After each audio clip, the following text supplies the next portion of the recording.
So, good afternoon, everyone. Welcome to this panel on media coverage and public perceptions of refugees and migrants. My name is Scott Griffin. I'm from the International Press Institute. Together with UNESCO, we organized this panel, this very important and very timely panel, and I want to thank all of the panelists for being here today and sharing their experience and expertise. And without further ado, I want to hand it over to our moderator today, Joyce Barnathan, who is the president of the International Center for Journalists. Thanks very much. Thank you, Scott, and thank you, UNESCO and IPI, for making this happen. Welcome to a really important session on the coverage of refugees and migrants. I'd probably say no matter where you live, immigration and the migration of large numbers of people is kind of universal, and it's also an extremely complex issue. And in an era when this matter can be at the heart of a presidential election, we journalists have to get the story right.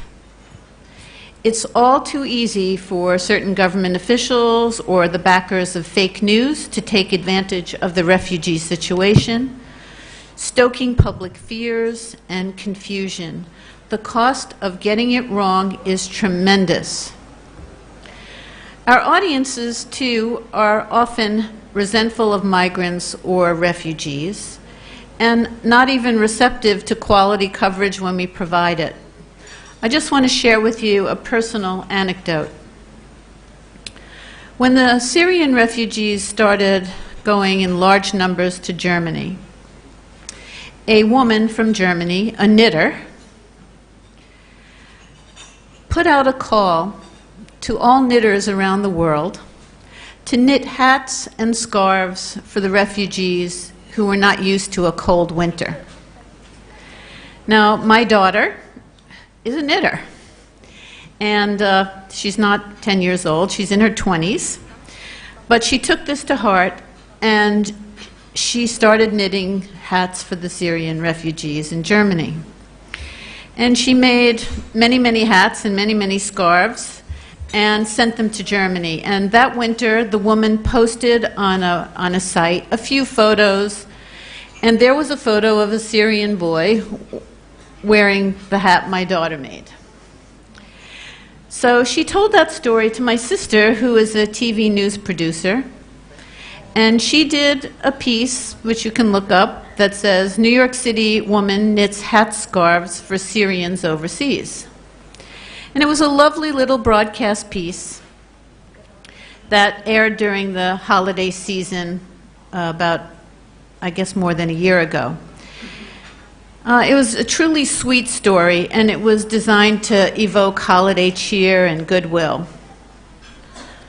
The trouble was the reaction by a lot of people was just awful.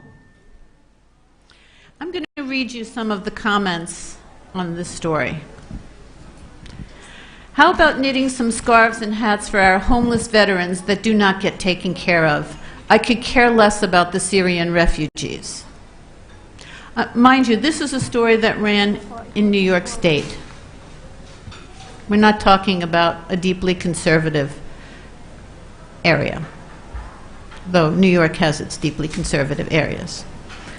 "Wow, perhaps you should send those same scarves to the soldiers, sailors, and Marines protecting her freedom. It's chilly in Afghanistan." "How about our elderly people here, our veterans, our homeless children or children in shelters for Christmas gifts? You and other knitters could have done great things for our American people and veterans." And, "God bless her, but let's keep the refugees overseas." I didn't read some of the worst ones. So getting it right is no easy task when you have such a polarizing issue. What do we do about it? I'm just going to summarize some of the things that we'll probably talk about in our upcoming discussion. And there are experts on this panel that I think can set huge and great examples of how to handle this very tough issue. First, we clearly need to choose our words carefully. Are those fleeing Syria refugees, clandestine immigrants, undercover ISIS terrorists? Our words determine public perception. It means the quality of news reports count. How you frame a story about migration is key. Is it a humanitarian crisis, or a security threat, or just a story about people seeking economic opportunity? To frame it properly, journalists need expertise. They need to be grounded in the issue and also understand the ethics of covering this controversial topic. We also need to make sure that we're giving voice to the refugees themselves. So as I said, we have 6 outstanding panelists who have focused on this issue extensively. Sausan Abuzar, independent journalist and local peace-building expert for Direct Peace in Lebanon, is right here. Paul Dillon, project manager, media officer of the International Organization for Migration. Tom Law, where's Tom? There he is. Director of Campaigns and Communications for the Ethical Journalism Network. Andy Mihudin, did I pronounce it right? Okay. Head of Multimedia for Liputano6.com of Indonesia. And Giles Trendle, managing director of Al Jazeera English.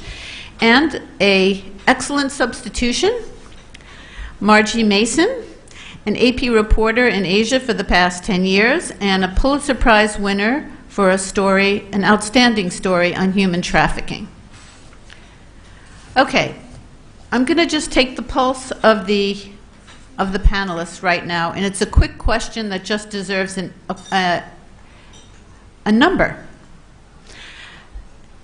How would you rate media coverage of migrants and refugees on a scale of 1 to 10, with 10 being the highest or the best?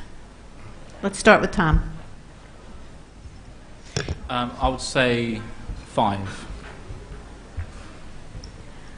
Well, given the local context in Lebanon, I would say 5 and even 4.50. 4.5. Okay. Can everybody hear Sausan? Can you hear her in the back? No? No. Why don't you talk? So I would say 4.5.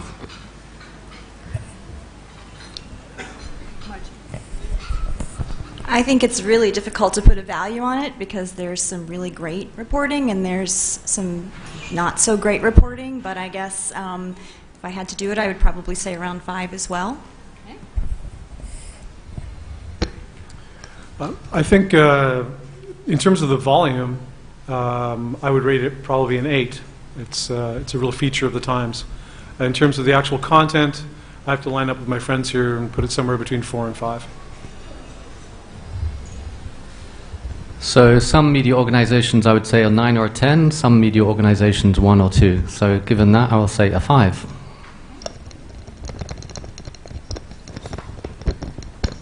I think 5. Okay. I think we have a consensus that, you know, some people are getting it right and some people are getting it very wrong. And so we're going to focus on a little bit of both. Sausan, let me start with you. Yeah. One criticism is that the media rely heavily on stereotypes to tell a very complex, nuanced story. So you're in a hotspot, Lebanon, with lots of refugees. Describe the coverage in your region and tell us how it could be improved. Well, first, I have to say that Lebanon has the... Can you hear her back there? Not great. Okay. So, can you hear me now? Better? Okay. So, Lebanon has the highest per capita refugee population. The Syrian refugees make 1.5 million person. We also have around 450,000 Palestinian refugees, and also the Palestinians who came from Syria, 40,000 Iraqi, and refugees from Sudan and other places. I have to tell you also that during the... What's the population of Lebanon? 4 million. 4 million, and the refugee population is? Well, 2 million. So that would be like if the population of Poland and Germany moved to the United States. And that's why we can understand the amount of negative perspective of Syrian refugees and refugees in general in Lebanese society and Lebanese media, but of course this cannot be justified. In terms of the language used, it's like you said, us versus them. Actually, Syrian refugees in Lebanon are being blamed for everything going wrong in the country. Are they being blamed by the media, or are they being blamed by politicians? Let's talk about the coverage of the issue. They are being blamed basically by the society, and media reflects the trends in society. Media in Lebanon are owned by businessmen with political affiliations or political parties, and Lebanon is a country of many religious confessions. So each television or newspaper would have, in Lebanon we label it as Christian, as Muslim, and this of course have impact on the quality of reporting. For example, I was saying like Syrian refugees are unjustly blamed for everything going wrong in the country. We had garbage crisis. Even they are blamed for air pollution because we have so many Syrians among us, for higher unemployment. And about the terminology that mainstream media outlets use, for example, some army soldiers were kidnapped by ISIS in the Bekaa Valley on the Syrian borders. So that term army killer was widely used to describe refugees in general, not those extremist fundamentalist Syrians who kidnapped the military man. It's hard for independent Lebanese journalists to have independent platforms for themselves. So you can imagine that it is even harder for Syrian refugees to have their voices heard.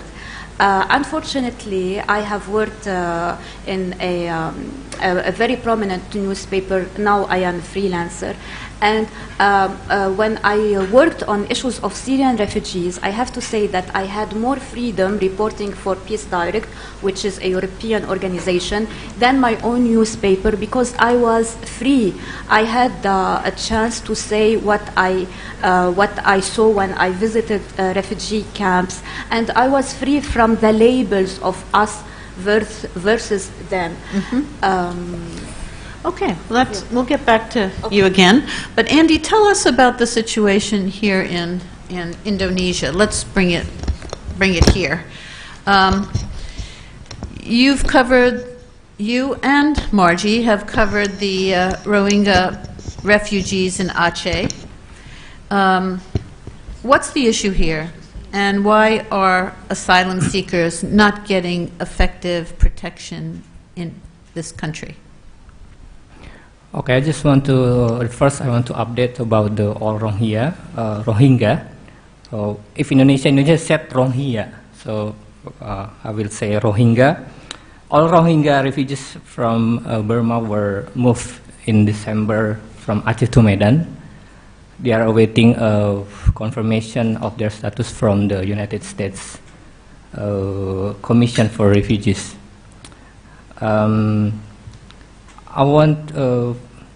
There is the main issue is legal problems, because Indonesia is not signatory to the United Nations Convention relating to the status of refugees. So far in handling of refugees and asylum seekers, they are viewed negatively as illegal or illegal immigrants. So this is really a big problem for me. What, is that reflected in the media coverage, or is that something? No, this legal problems is reflect the how the government help the immigrants, not the media. But December 31, President Jokowi Dodo released a presidential decree addressing its roughly 14,000 refugees and asylum seekers who were previously overlooked in the country's law. So there is now. What does that mean? Is this good news? Is this bad news? This is good news. This Okay. is good news. I mean, a bit better situation than before, because it confirms the definition of refugees Refugees Convention, and doesn't continue to label asylum seeker as illegal immigrants. Is the media doing a good job of covering the issue here in Indonesia? Oh, most of them, yes, but after issue Rohingya become international coverage in 2015, I think the last maybe 6 months, most of media forget about this issue. So, Margie, how do you see the issue from an international media perspective? You're somebody who's covered these refugees. I think he's right. There's kind of an uptick where the international media will jump onto something. Certainly with the Rohingya here in Indonesia and also in Malaysia and elsewhere, when we had a crisis situation, when boats were at sea and countries were refusing to take these boats and take these Rohingya into their countries, it was, at that point, a crisis, and so everybody was writing about it. But now, things have calmed down. We don't see the jungle camps in Thailand. We don't see the Rohingya kind of coming in boats as they were, and so the media tends to have a very short attention span, and so they move on to the next story and often don't follow up so much on these types of things. May I add some points? The fact is there are still humanitarian problems, education, health, work. So hundreds of Rohingya children in Indonesia are difficult to get access to adequate education. They are indeed local public school. They are willing to accommodate these children, but these children don't get a diploma, so there is no valid proof that they have completed their education in Indonesia. And also the health, when a woman will give birth, she can be moved from a health center or hospital to another hospital because of the difficult permit handling. Also work, because they are refugees, they are not allowed to work in Indonesia, so they don't have money. Yeah. In Lebanon as well, Syrian refugees have to pay like $200 per year to get legal residency. And keep in mind that some refugees, they are not allowed to work, but in agriculture, construction, and these are low-wage jobs that Lebanese don't like to do themselves. And to rent a tent in an informal camp, some families have to pay like $50 a month, and they earn only $150. So it's these kind of stories we don't read about, because we don't write about, actually, because we don't give platform and voices for the refugees. When I say we, it is the media, because we reflect the interest of politicians who run the newspapers and TV stations, and what maybe the audience wants, because there is growing racism towards Syrian refugees and refugees in general in Lebanon. And refugees don't have platforms to tell us the story from their side. Tom, the Ethical Journalism Center has looked at best practices. Why don't you talk a little bit, you've got a new study out, and why don't you talk about what Sure. your recommendations?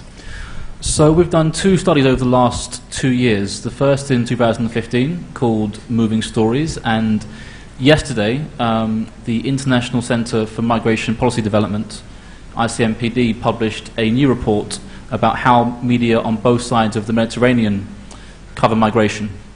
The findings relate very closely to what's just been spoken about. So in terms of media often, sometimes deliberately, sometimes through ignorance, getting the terms wrong, conflating refugee, asylum seeker, migrant, and we need to do more within media to make sure that journalists understand the differences, and then we can educate the public about the differences, and to try and destigmatize some of these words.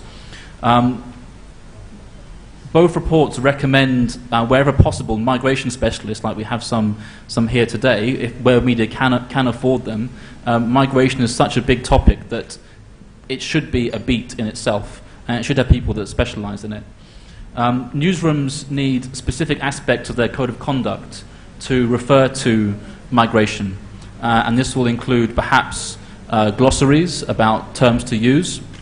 And the thing about glossaries is that these are not a list of words that have to be used or are banned. It's words which journalists should be encouraged to consider carefully before using, and to think about alternatives, and to think about really being clear about the meanings. Can you give some examples? Well, in terms of language, well, I think that calling a group of people illegals, for example, should definitely be discouraged. Their status might be illegal, or they might have entered illegally, but I think it's dangerous to just refer to a group or of people as illegals, for example. I think that there's a big part to play about how images are used as well. In Italy, the Mare Nostrum campaign, where the Italian Navy was providing rescue operations for people whose boats had capsized in the Mediterranean. This provided great material for media to use about these dramatic images of rescue, but it also portrayed the individuals that were being helped as victims, and it's very much a kind of humanitarian story, and that clouded out some of the angles about the root causes, about why they were moving, about the European Union's strategy in terms of securing its border and closing some borders. So I think it's very important to recognise that. And looking at, for example, the famous image of Aylan Kurdi and how that was used, and people with agendas. You had in the US Senate it being used to show how President Obama's policy wasn't being used correctly. It was used at an event where Aylan Kurdi's father was there, and it becomes so desensitized, this image, that they didn't think that having an image of his dead child on the wall would actually be a really traumatic thing for him to go to. And the choices that media made about which images to use, there are 3 main images of Aylan Kurdi. Him lying face down on the beach, him with the policeman or the figure of authority making notes, and of carrying him. Now, each one tells its own story, and different media, depending on their narrative, chose different ones. If you go for the making the notes, it's a very official, this is how the law enforcement is interacting with the migration story. If you have the one where he's holding him tenderly and carrying him, that shows how trying to portray Europe as a welcoming host to people fleeing conflict zones. So I think it's very important to think about these things. There have been some great initiatives, such as the Charter of Rome in Italy, the Charter of Indomini in Greece, where media have come together to say, let's agree on a code of conduct of ethics about how we cover migration. Let's agree on the terms that we should promote using to educate our public. And these should really be encouraged to have them in as many places as possible, because if it's the Charter of Rome and you're not in Italy, well, it doesn't mean anything to you, despite the great work they've done. So I'd really encourage media, unions of editors and civil society to come together to work to improve how they cover migration in generally. I mean, I'll go on to say that there are some great examples of, there's a project in London called the Refugee Journalism Project, which helps asylum seekers and refugees to get, refugees who have been given status, so they're allowed to work, jobs in media companies in London. It's very hard to navigate the media scene of a new country, but there were really good Syrian journalists and from other places who, through that scheme, they managed to get them in the door at news organisations. It's very important that news organisations take on these refugee journalists who have been forced to cross borders, because they will have insight and they will have knowledge about that country, which reporters sitting in London who don't speak the language and don't have that knowledge of what it feels like and the experience of actually having to flee your home is like. And also cross-border collaboration.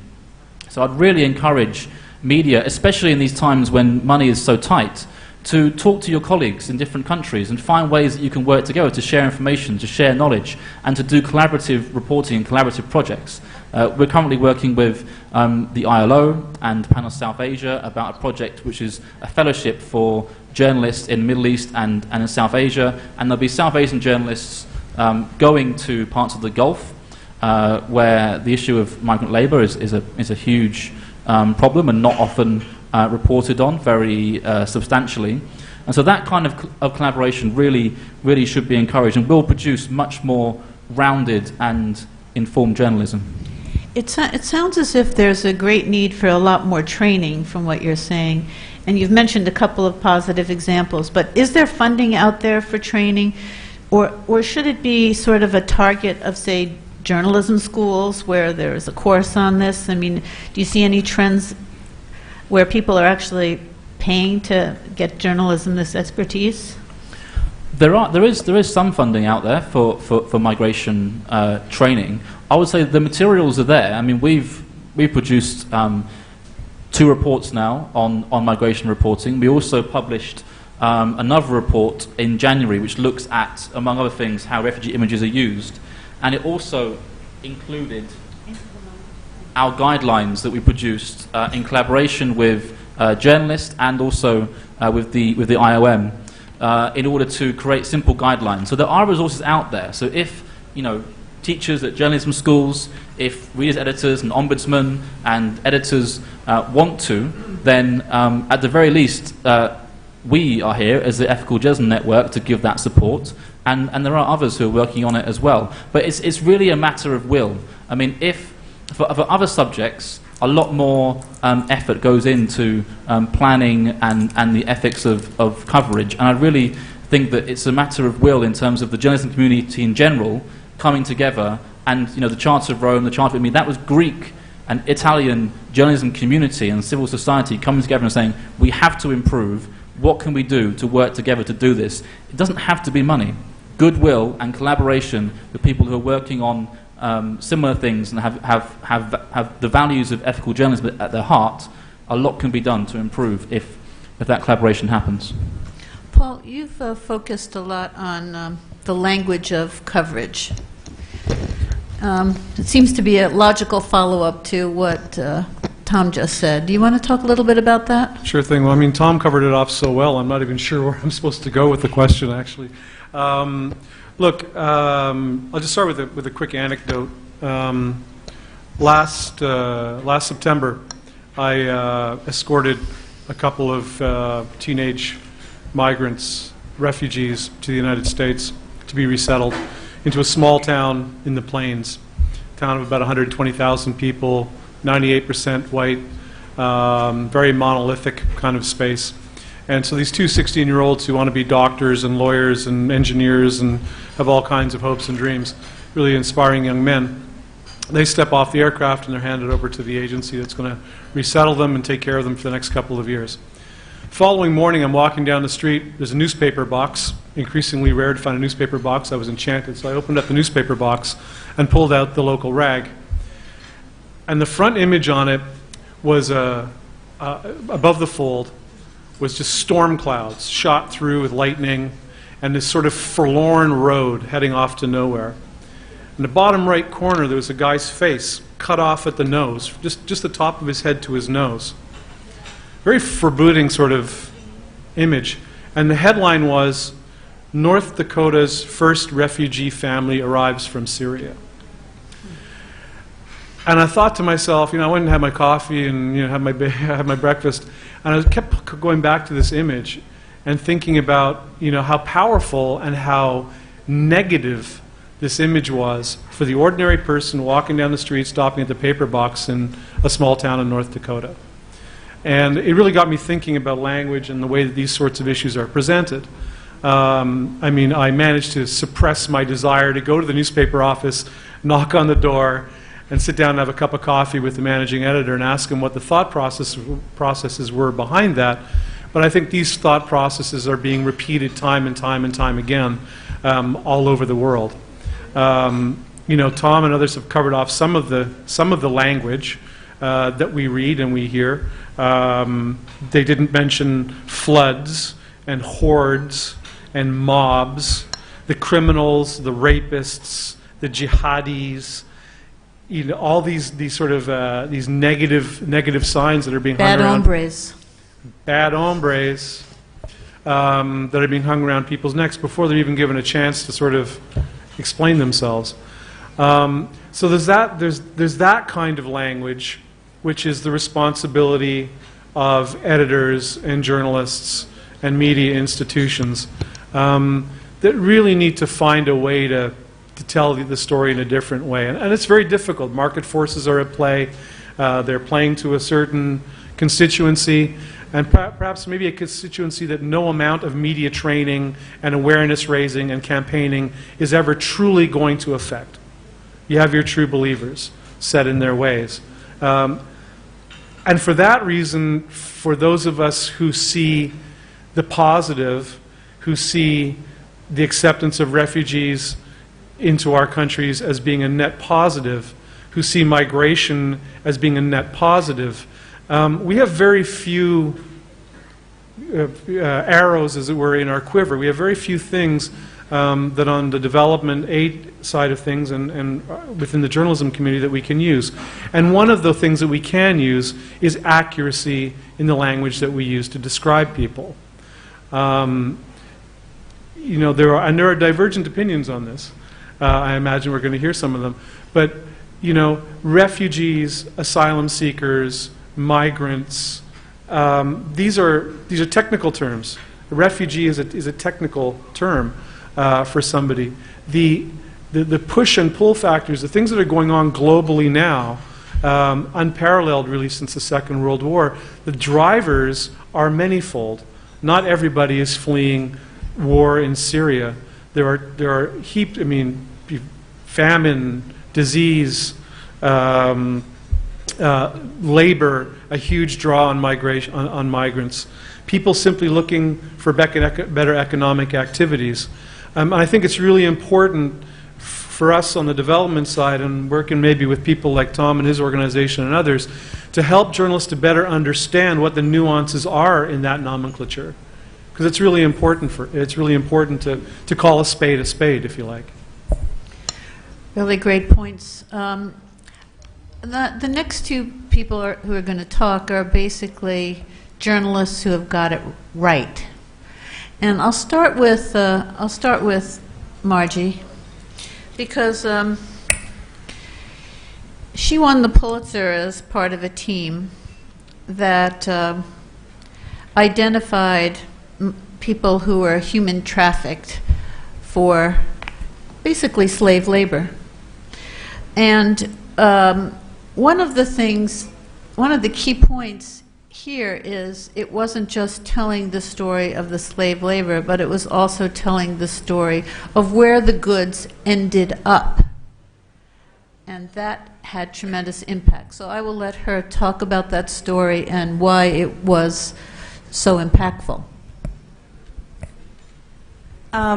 Well, actually, that story kind of, it came from another story. I was working with a colleague, Robin McDowell. She was based in Myanmar at the time, and she and I were working on a Rohingya story, looking at children who were fleeing Rakhine State alone. And a little girl who was 10 years old ended up here in Indonesia. And so we were at the IOM talking to our friends there and trying to get some information about Rohingya and some data. And when I was there, I was told, you know, maybe you want to look at these migrant fishermen who are coming from different places in Southeast Asia and kind of ending up abandoned or stuck here in Indonesia. And I knew about this. I've been in the region for a long time. I think those of us who have covered any issues involving trafficking know that there's been a long-standing problem with men being trafficked from places like Myanmar and Cambodia, Thailand and Laos onto fishing boats and getting stuck. And so I looked at the data and I went back and I called Robin and I said, okay, maybe we want to look at this. It's an open secret. We know it exists. And so we said, okay, let's take a look. But we need to do two things. And they were very ambitious. One, we wanted to do something that other journalists had not really done. And that was, we wanted to try to find men who were captive, who were being held somewhere against their will. And we also, from the very beginning, were very mindful and clear that if we found these men, we wanted to trace their fish and their seafood back to Europe and back to the US. And we wanted to be very meticulous and very specific, and we wanted to name names because we felt like this is the only way to really put pressure on the industry and to really shine a light on this problem that, again, had been occurring for decades. And so this was 2014, I guess. We spent about almost a year, digging and clawing and interviewing everybody we could find and really just doing what journalists do. And we were doing that on top of our day jobs. So we were covering, whatever plane crashes and earthquakes or whatever else was happening in our countries and doing this on the side. And eventually we kind of heard that there was this island in a very, very remote corner of eastern Indonesia called Benjina. And we heard that there might be some guys there, quite a few guys. And so we went there and checked it out, and what we found was really astounding. We found men locked in cages, in a cage. We found a graveyard filled with bodies, and the markers were they weren't their names, they weren't their nationalities. Even in death, they were not given the dignity of their own nationalities or names. We found men on boats literally crying and pleading to us over the side of their trawlers and saying, please help us, take us home. Men were running after, and this was Robin McDowell and Esther Tucson were the two on Benjina at the time, but they were men running after them, stuffing pictures of themselves and little scraps of paper into their hands and saying, please, please, go back to Myanmar and find my parents and tell them that I am alive and I am in Indonesia and I cannot come home to them. These men were forced to work 22-hour days, sometimes 24-hour days. They were beaten with iron rods. They were beaten with stingray tails. They were locked up simply for asking to go home. They were not paid either. These were Thai boats. These were that had come to Indonesia. These men had all come from very poor places in the region, and they were looking for opportunity. They were poor, and they had been told that there were jobs in Thailand. In some cases, they were tricked. In other cases, they were drugged and put onto boats, and they simply woke up at sea with no way to escape these floating prisons. So we got the story, and we could have just published when we found this island. It was incredibly dramatic, but we, and AP was very much behind this as well. All of us, Martha Mendoza in California was working with us as well, and we all said, no, we want to trace this seafood. Robin and Esther had seen the seafood being put onto a ship. We used satellites, we tracked it, we went to Thailand, we followed it for 4 nights, and watched where it was being delivered. And then Martha dug in and started building databases and started tracking exactly where that seafood was going. And it went everywhere, to the supply chains of Walmart, Whole Foods, Albertsons, Kroger, to the pet food Fancy Feast, Imes, Meow Mix. We found it just basically going everywhere. And when we published, we named names, and afterward, it was an incredible impact. Within, I think, a little more than a week, the Indonesian fishery minister here, Ibu Susi, she was very upset, and they launched a task force to go and check it out to see if what we had reported was true. And when they got there, they found the situation was indeed as serious as we had reported, and they launched a rescue right then and there. And over the course of 2015, there were more than 2,000 men across in various islands that were freed as a result, in part, from our reporting. So I think the lesson is that you can, we can have an impact. It's good to have an ambitious project and to follow through with the supply chain. Supply chain, I think, is extremely important. That was an amazing story. It kind of chokes me up just to listen to it again. But the supply chain, did the big companies start looking into their supply chain and do anything about correcting? I mean, obviously they're not going to keep buying from those people, but was there anything launched into really examining where the food comes from? Yeah, there was a lot of work that was done on this. Audits were done. I think a lot of the companies really tried to put pressure on the Thai companies and also the Thai government. I mean, this is a $7 billion industry. Now, I would like to sit here and say today that the problem has been solved and that this no longer happens, but that is not true. It is still happening every day. This is something that's been going on for generations. But at least now, no one can say that they don't know. No one can plead ignorance. Everybody knows. The cat is literally out of the bag.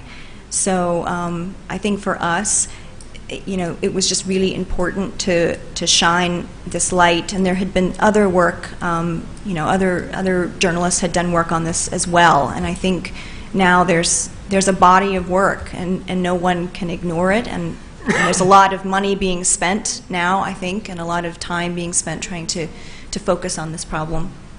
If I could just add on to that, oftentimes in the media, we pour a lot of time and energy into a particular story, and it hits the wall, and it gets a bit of traction, and it gets some coverage, and then a couple of months later, everybody just goes back to sleep, and you wonder to yourself, whether have we affected change? What has actually changed? Well, this is one of the cases where things did change. I can't speak to the supply chain issue, though I understand that some of the larger international conglomerates are taking a much closer view of their supply chain issues and putting pressure on suppliers. But domestically here in Indonesia, Margie mentioned the creation of Task Force 115, which is a significant step in the right direction in a very complex sector, which in the Indonesian context, like all extraction-based industries, indeed not just in Indonesia but elsewhere, produces a huge amount of wealth, a large portion of which ends up in the pockets not of workers and communities, but in the pockets of other actors. And a second thing that came down from their investigation, beyond the return of these 2,000 enslaved fishermen, was an attempt by the government here to create and now to enforce compliance of a human rights audit for any vessel operating in Indonesian waters. Now, there's two sides to this story. First of all, it's very important. Indonesia doesn't have a great fleet of ships. It's not like Korea or Taiwan where they're sailing the oceans capturing fish. A lot of it's done by foreign, rebranded foreign vessels in Indonesian waters. But there's a movement now firmly afoot with legislative support to actually force vessels and their owners to comply with an audit, to ensure that workers are properly documented, that they're living in relatively humane conditions, that they are being paid, that they are allowed to have contact with their families, these types of things. So these are really positive steps that the government has taken as a direct consequence of the series of stories that AP put together and a body of work that was done before AP took the big bite out of it back in 2015. Yes, this is a number 10 on that scale of 1 to 10, or maybe 12. Another example of excellent coverage has been by Al Jazeera English. Why don't you talk a little bit about why your coverage has been effective and distinctive? Okay. Sure.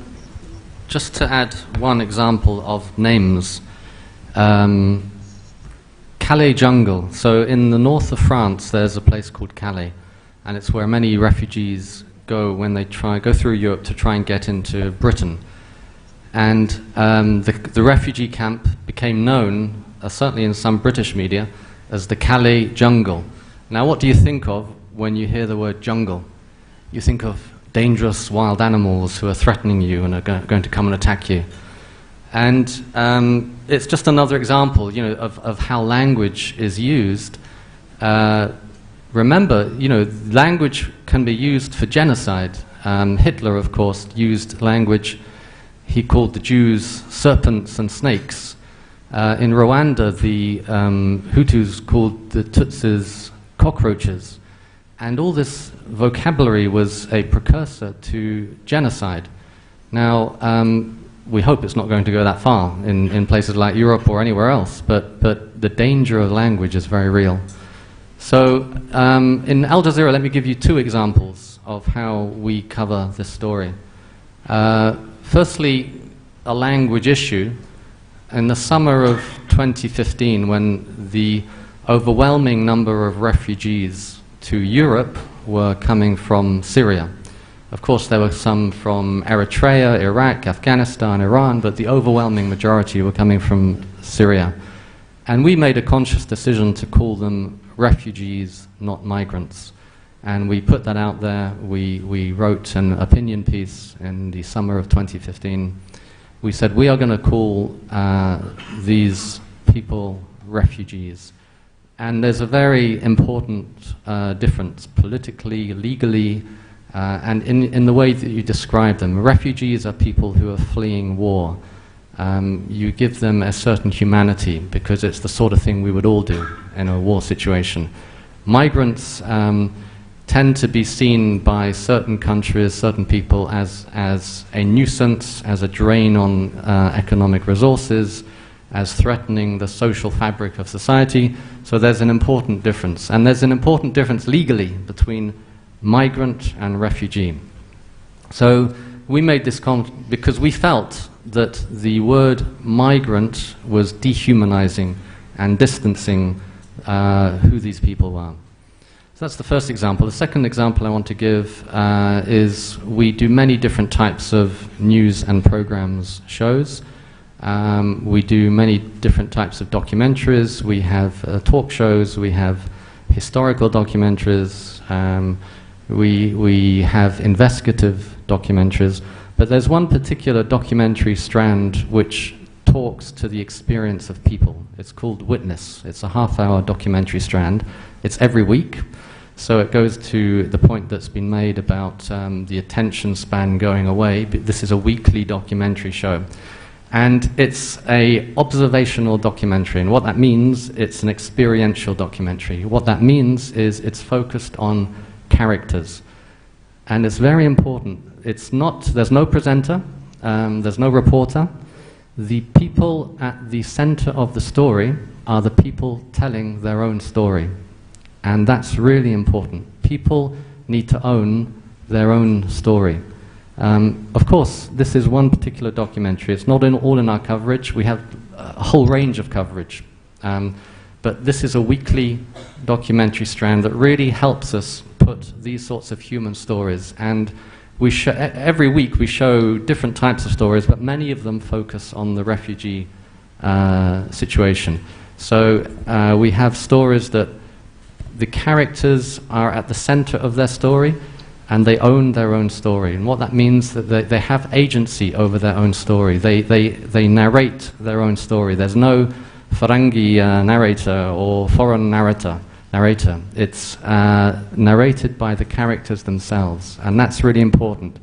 And the other point is it shows that they are human beings. They're not just, and they're not always victims. They're not always passive, objectified victims.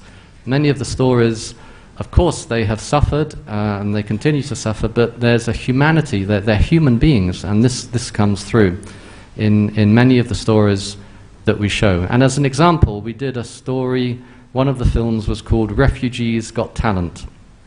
Of course, you know Asia's Got Talent. And this was about Syrian refugees in a camp in Greece. What they did, they decided to create their own talent show within the camp, and they put out a call to all the people in that camp, and they ran a talent show. Singers, dancers, poets, comedians. And in the course of the film, we see the group of people who were running this talent show. And some of the refugees in the camp said, "This is bad. This is haram. We shouldn't be making light of our situation." And we showed this in the film. But the majority of the refugees in the camp, they kind of did a straw poll. The majority of the refugees in the camp said, "No, go ahead. We want to do this." So they did the competition. One of the guys won. And again, it shows that in the depth of adversity and misery, there is a humanity that we mustn't forget. They are not just victims. That's very important to point out. And one of the criticisms when I was preparing for this panel was that are we giving voice to the voiceless? And I think you just heard two really good examples of the voiceless having a voice, and good examples for other people to follow. Salsan, you wanted to add to that thought, right? Yeah, about the use of terms. In Arabic, it is easily manipulated and confusing and confused. For example, refugees in Lebanon are being officially called internally displaced. Nazih is internally displaced, whereas refugee is laji'. Recently, in the new Lebanese cabinet, there was a new ministry for internally displaced issues. We don't have internally displaced, so it was called in Arabic Wizara لشؤون النازحين, not laji'in. This tells us a lot about the official policies toward refugees, as Lebanon did not sign the Refugee Convention and its protocol. So in this context, like I said, media reflects the whole context. But I believe this should be changed and can be changed by simply giving refugees who are not internally displaced voices and platforms to make their voices heard. There have been small examples of organizations giving children refugees still cameras to portray their daily lives in the camps, in their schools, which are prefabricated containers, and the outcome was published in an exhibition and in a book, and the proceedings went to help these refugees. So in my opinion, in the local context of my country, and on the official level, not only in the media, we should stop, government should stop calling Syrian refugees and Palestinian refugees internally displaced, because they are not, they are refugees. Tom, you wanted to add to that?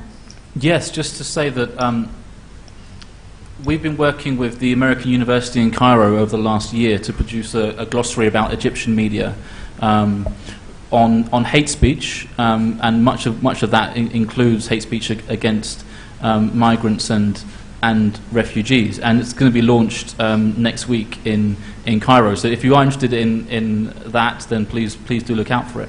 I think it's very important that, especially as today is World Press Freedom Day, that we recognize that coverage of migration, like any other topic that journalists cover, is only as good as the environment in which journalists are able to work.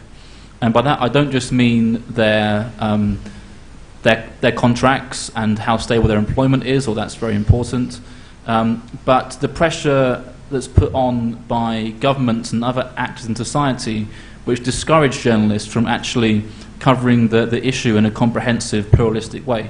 For example, the report published yesterday with the International Centre for Migration and Policy Development found that in North Africa, journalists who want to cover the humanitarian side of the story, not just the security side of the story, and when the narrative moves away from people who are passing through, so it's no problem for us, to, oh, actually, these people might be staying here for a while, they're not just on their way to Europe, they're not on their way to the next country. When that narrative starts to change, then we see a lot of pressure on journalists to self-censor.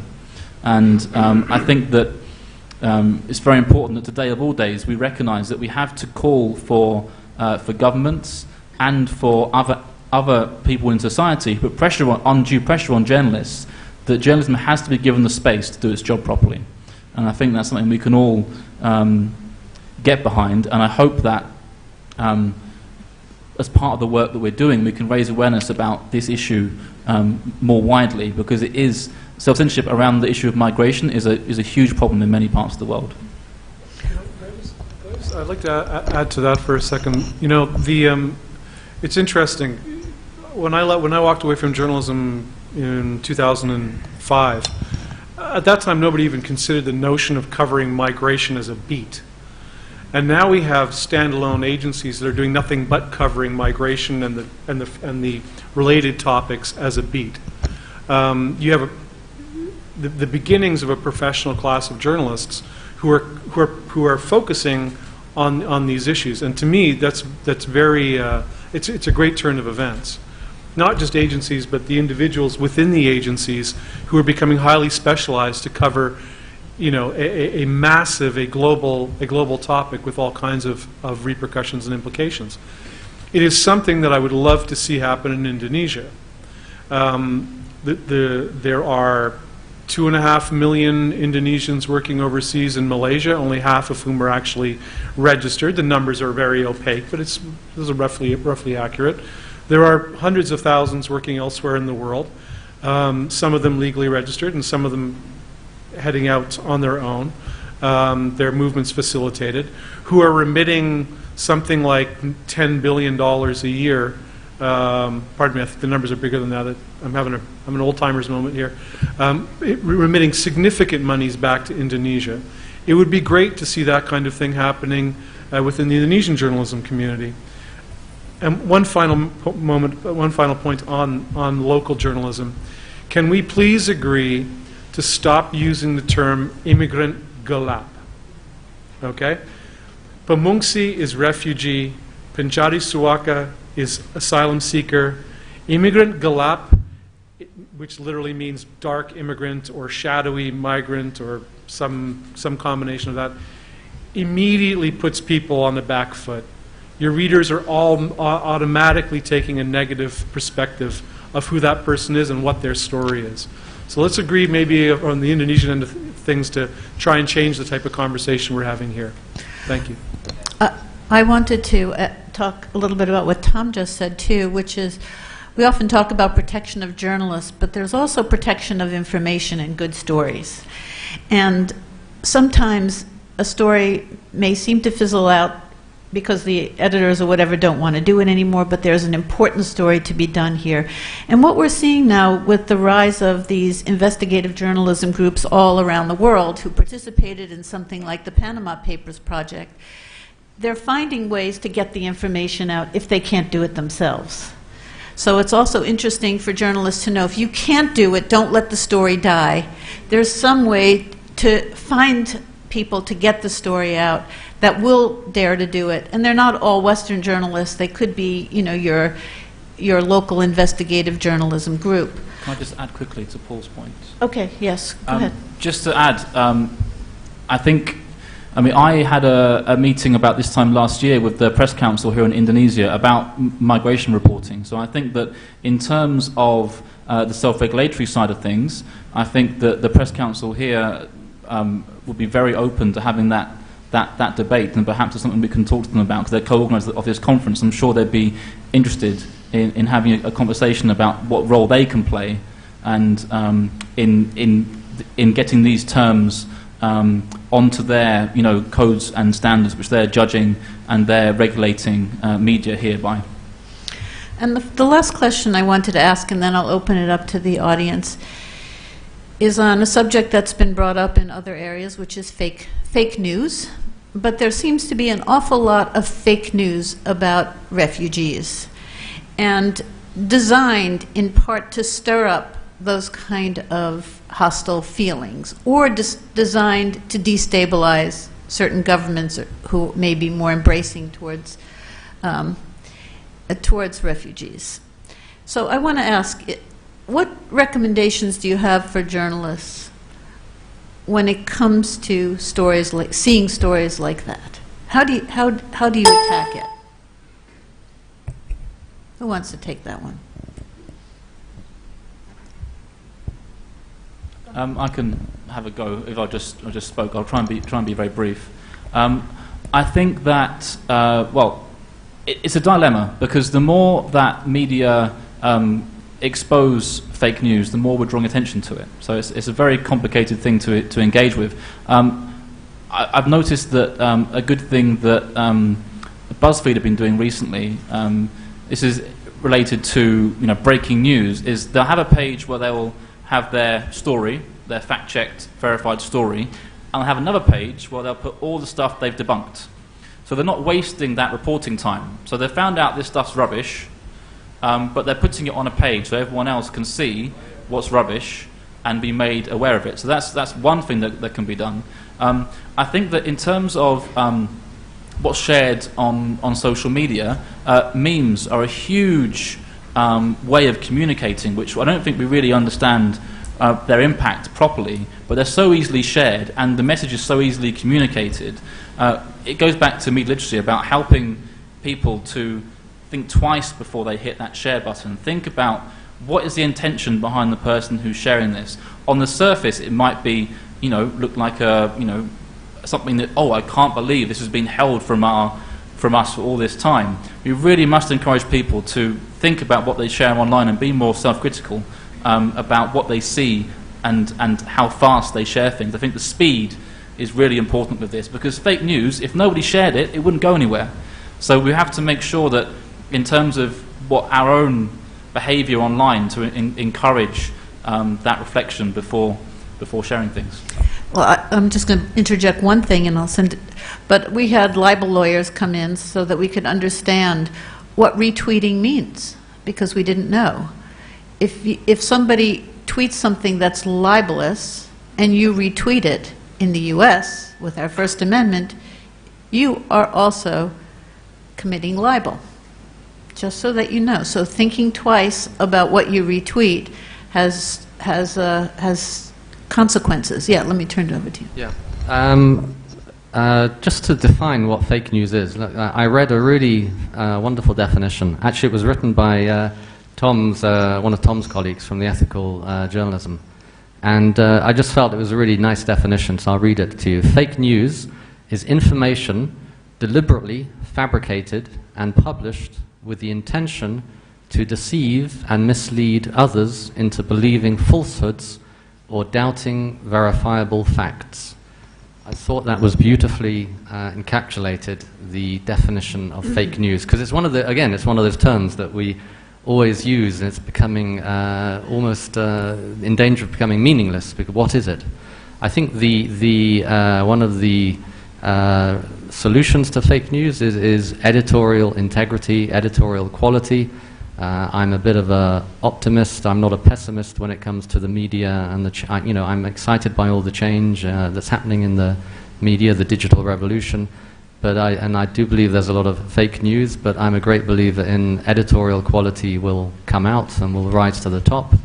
And I think that's going to make the difference. It might take a bit of time. There's a lot of new media outlets starting, but in the end, accuracy, objectivity, balance, fairness, these are all qualities that will, I hope, come to the top.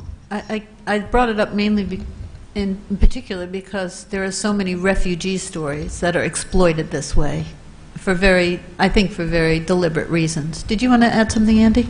Yeah, I don't know what's happened in in United States, but in Indonesia, I see that the fake news is like a bullet.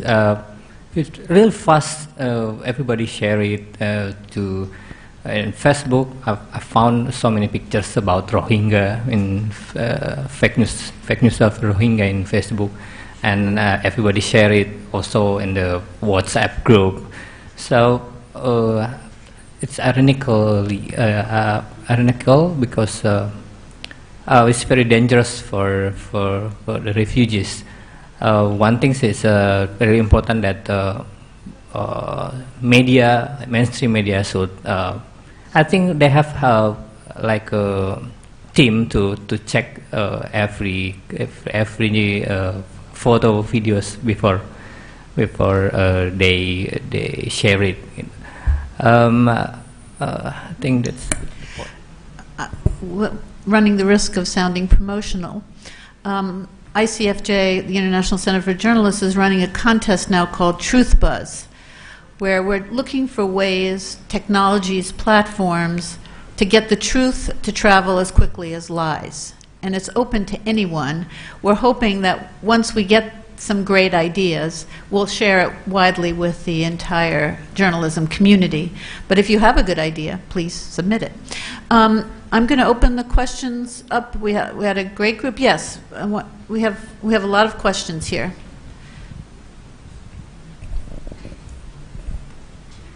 Okay. Good afternoon. Good evening. My name is Santa Monica. I'm a student from Yogyakarta. Okay.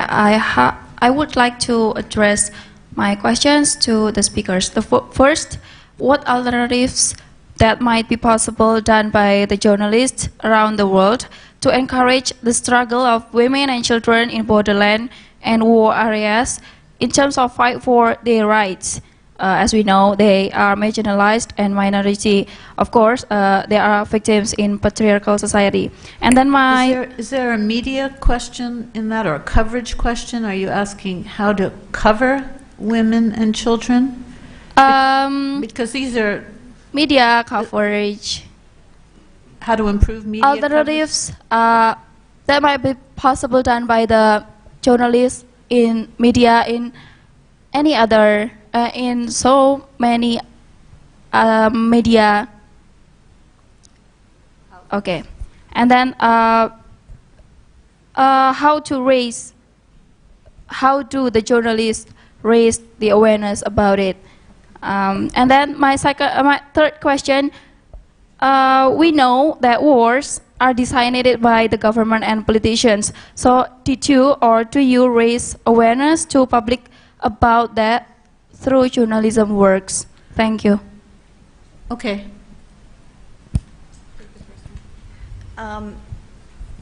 I think on the women and children issue, that's something that I have spent a large part of my career covering, women and children and poverty. My background is in medical reporting, and so often those women and children intersect with health coverage. And I have tried over the years working at AP, which is a huge platform to shine a light on issues and to give voice to the voiceless. And often women and children in a lot of places are kind of at the bottom rung on the ladder, and they're forgotten and they're invisible. So, I, over the years, have spent a lot of time trying to encourage other journalists, especially young journalists. You don't have to oftentimes go for the most glamorous stories. Try to look for stories in places where no one else is looking, and try to, again, let people who are silent have a voice. And I think that, in doing that, you shine a light on problems that a lot of people, they don't even know exists. Yeah, we actively look for women characters. We had a documentary series, actually, check it out, called Women Make Change. And it was, the idea is that the economic empowerment of women will be great for the country and a real driver of change for society. So on the other side of the, on the other end of the extreme is you should look at the women fighters in Kurdistan. You don't want to get on the wrong side of them. They're not the humble, submissive women that, the stereotype of that. They are tough cookies, and we've done stories on them as well. So we find the full spectrum of stories to cover women's issues, which are very important for us. All right, we have a question here in the front row. Thank you. My name is Azar Asrat. I am coming from a country where 9th of each citizen is refugee or IDP, Azerbaijan, I mean. I heard the case of Al Jazeera, and that was a very good example, and I appreciate your case, but I would like to remind and would like to ask someone's comment on the situation in two cases. Probably everybody knows and remembers while the Hungarian journalist kicked off Syrian refugee while just they tried to escape. And I would like to get some comments on this. And second one is that on the eve of New Year, most German newspapers just copied a news that refugees are sexually harassing every woman everywhere in Germany. So nobody asked apology for that fake news. Thank you. Yeah, who wants to address that issue? And that was a particularly egregious story. Yeah, you're talking about the Hungarian journalist. There was a Syrian refugee running across a field, and a Hungarian journalist sticked her foot out and tripped up the refugee. Yeah, it was horrendous. We covered that. We covered it even in the sense of what the hell are media doing? If you have journalists doing that, my God, what about others who are feeding off that sort of thing? There seemed to be a happy ending to that story, I think, because the refugee himself and his son went, I think, was it to Spain, and I think they met Cristiano Ronaldo. But anyway, it was a horrendous story, and it was evidence of what we were talking about earlier. That some media, this would be the media on the 1 scale or the -1. So it's very worrying that some media are doing that. Just a quick comment on that. So Hungary and Germany were actually two of the countries covered in the report released yesterday, and both of those issues are covered in that. So I strongly recommend you go and find it online. You'll find much more detail than we can give in this short time we have today. Well, I have a story to share with you about a journalist reporting about an incident that happened recently in Lebanon with a racist language, and it didn't have a happy ending. There was a dispute between a guy and a street vendor who sells Nescafe. The guy wanted a Nescafe, so the vendor asked him, well, how would you like your Nescafe? I mean, there are not many ways of making a Nescafe. And then there was a dispute, and the guy shooted the vendor of Nescafe and a passerby, and well, it's a horrible crime. But a local reporter for a TV station with, I have to say it, sorry, with Christian background, thus not very welcoming of Syrian refugees. She went to the Bekaa, where the incident happened on Syrian borders, and she felt it was okay to say on air live that the victim had a non-Lebanese accent, meaning the poor guy was a Syrian refugee, as if it is okay to kill him after a simple dispute about a silly Nescafe cup because he had a non-Lebanese accent. And at the headquarters of the TV station, after outrages and comments on social media, no one felt like she needs to be punished. I'm not saying fired, but punished. And no one felt they needed to apologize for the language she used. So unfortunately, there are no happy endings for everyone, and some journalists do make mistakes, and no one, it goes on. Yeah, there's one question back here, and over here, next. I'm Jaldeep Katwala from Foyo Media Institute in Bangkok. 2 points. First of all, you talked about training of journalists, but isn't there a point behind that, which is in the selection of journalists in the first place? That if you come from one particular background, you may come from a privileged section of society, whether that's in the north or the south, you find it hard to empathize or sympathize with refugees and refugee issues. And the other point is that all the great 10 stories that are out there, it's people like us that tend to watch them, and the people that really need to watch them are the ones who appreciate the 1 stories and the 2 stories. Yes. Anybody want to react to that? I think unconscious bias is a very big problem when it comes to migration coverage and diversity in general. Just one point about training of journalists. I think it's very important that when we're planning training around any issue, that we do it engaging with the editors of the organisation. Like, we've all been in situations, I'm sure, we've either been in a training or been giving a training, and either you're giving a, recently I was in Macedonia and we were doing something on public interest journalism, and the journalist said, "Oh, this is all great, Tom, but we can't use half of this in our newsroom. There's no way they'll allow us to cover it in this way." So when we're planning media development activities, it has to be in collaboration with the owners of the organisations, the chief editors, so that whatever we're teaching journalists and with resources and new things, they'll actually get used. And so that dialogue with editors and owners, as well as just training, has to be done as a joined up effort. Otherwise, its impact just won't be big enough. And there are tools that I encourage journalists to take about self-conscious bias to try and make yourself realise the biases that you may have, even though I think of myself as a very enlightened, progressive person. I know I have my prejudices and I have blind spots.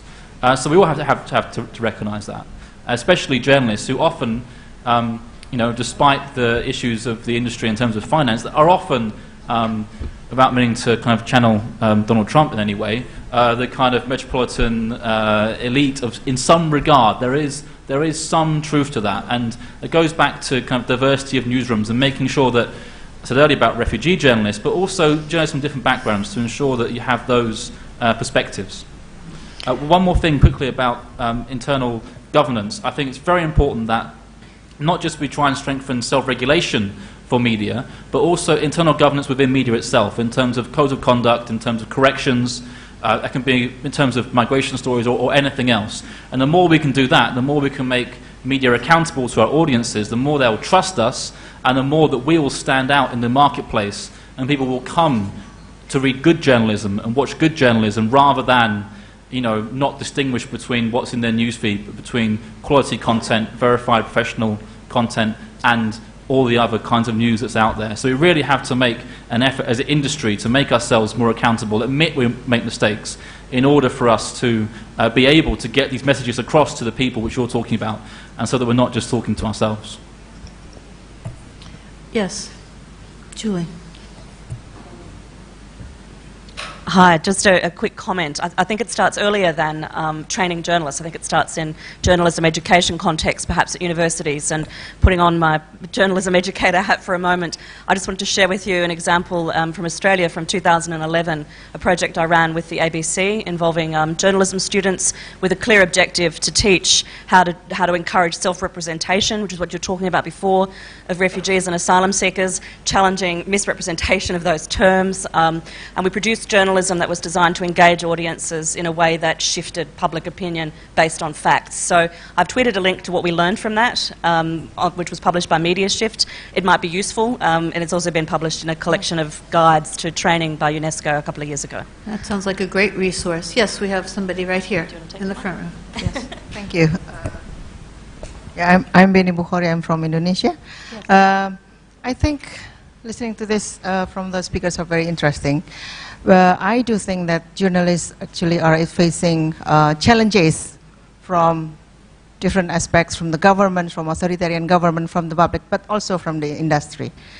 As I'm sitting here, I listened that the panelists were all saying that it's not right to keep the story quiet. But how do you have any recommendation to get it out?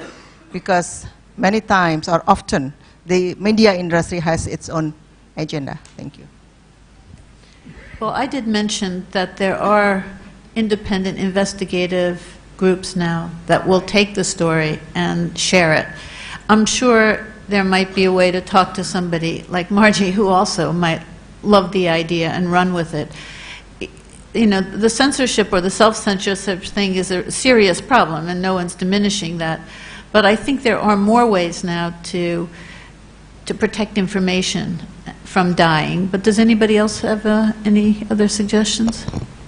Yeah, we will always be open to a story. I mean, any plight of anyone, we are open to it. We wouldn't censor it. I mean, even as Al Jazeera, we do stories on migrant laborers in Qatar. You know, we will do stories where there is a need, wherever it takes us. I think that sometimes also if you can find a partner or a cross-border partner, sometimes there's less fear about publishing it because there's another partner in there with you. We found that in several cases. So it might be a good idea to collaborate and see if that will help move the needle in your newsroom.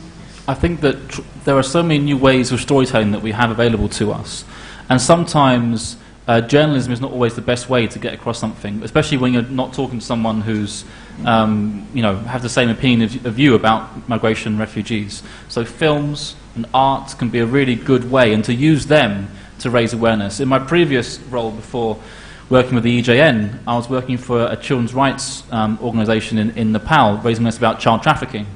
Very sensitive subject. But they partnered with a film made about it, which was very well done, and it really got across, the horror of trafficking, but it really would reach people who would not normally engage in the issue. So I think wherever possible, we should look to see outside of journalism what other kinds of media we have to communicate this story. Are there other questions? Right here, and then here. My name is Mitra and I'm from UNHCR Indonesia. I have a question. In the past, there is some coverage about refugees that reveals the identity of the refugees, like their real names, and sometimes even the registration number with UNHCR Indonesia and close-up photos.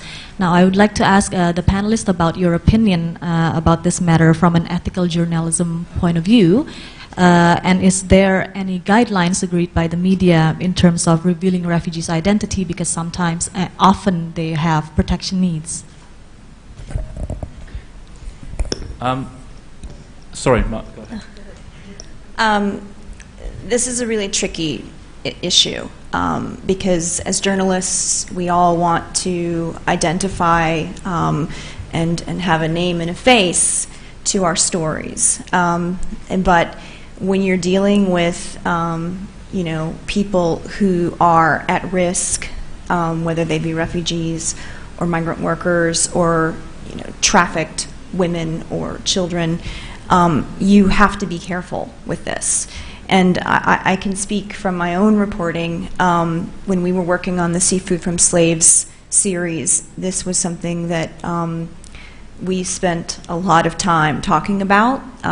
We were very much aware that the men that we were, we had video and photos, and we had the story, of course, of these men, and they were still on the island. And if we published, what might happen to them. And this was a huge issue that went up to high levels in the AP.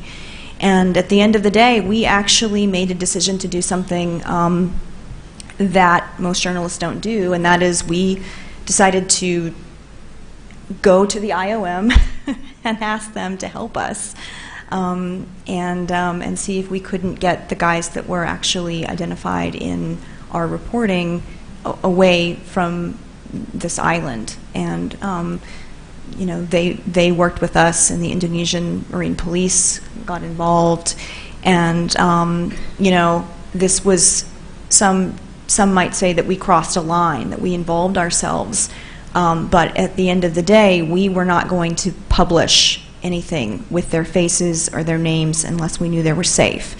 And we had explosive video of a man locked in a cage, which I think we all wanted desperately to use because it was incredibly powerful to show how extreme this was. So this was what we did in this situation, and I think again there were a lot of discussions at very high levels, and we all felt strongly that we won't do anything to put anyone's life at risk. I think that's very commendable, the choice that you made in that situation. I think it's very important to realize that one of the values of journalism is shared humanity with the people that you're dealing with and the sources that you have. So you can't look at it completely from, I have to get this story out. You have to think about the vulnerable people who you might endanger and then make choices according to that. In terms of guidelines, we published some guidelines recently about how to handle sources in terms of leak of information, but also of vulnerable people. So I'd recommend that you might want to refer to that. All right, and our final question is right here, right? Did you have one? Yes. Thank you. Our colleague from Azerbaijan mentioned two cases, and some of you responded to the Hungarian case of the kicking journalist. The other case, you didn't mention the German raping refugees case, as it's mentioned in the media in my country, Denmark. Have any of you had the chance to dig into what's up and down in that story? To my knowledge, it contains both news and fake news. Anybody? Yeah, I mean, we have a weekly show called Listening Post, which looks at media coverage, which analyzes media coverage, and we did something on the store in Cologne, and yes, there was a lot of hysteria and overreaction, but there were you're right, there were some elements that were substantiated in some way, but it was a case of a lot of it was overreaction, I think. Well, there are a lot of rumors, and I don't want to repeat them because that would be bad journalism, so I'll stay away from that. One more. Go ahead. But make it a quick one, please. Thank you. It's Step Vassen. I can't answer this question because Step works with my company. It's not your question. I'm Step Vassen for Al Jazeera. I just want to highlight again what you mentioned before, combining forces. What happened after AP broke the story in Benjina about the sea slaves? We actually, Al Jazeera and AP, went together to Benjina for the rescue of all these sea slaves, and just being present there with a camera and AP with a crew, we were basically the only two media there. The sea slaves basically were rescued because they couldn't just be detained any longer in front of all these media. So I think what I want to also make a call for more media to join forces, especially with limited means these days, and these things really have a good result, I think. Yeah, Just look at the Panama Papers project. One second on that. Okay. Thanks, Stephen. I appreciate your comments on that. I mean, look, I'm a project manager and a media officer with an international organization with representation in like 140 countries. We work with journalists daily. The good thing is within the organization I work with is that we're there for background. We're there to give you context. We're not there to sell you stories. So on issues of migration, whether it's here or in Azerbaijan or in Greece or in Central America, it's a relatively good stopping point to pick up the phone and call IOM, because where in the missions it'll talk to you, you'll get a pretty good landscaper on what's going on. Well, I thought the panelists here were absolutely superb, and I'd like to thank you very much for a wonderful discussion. Thank you.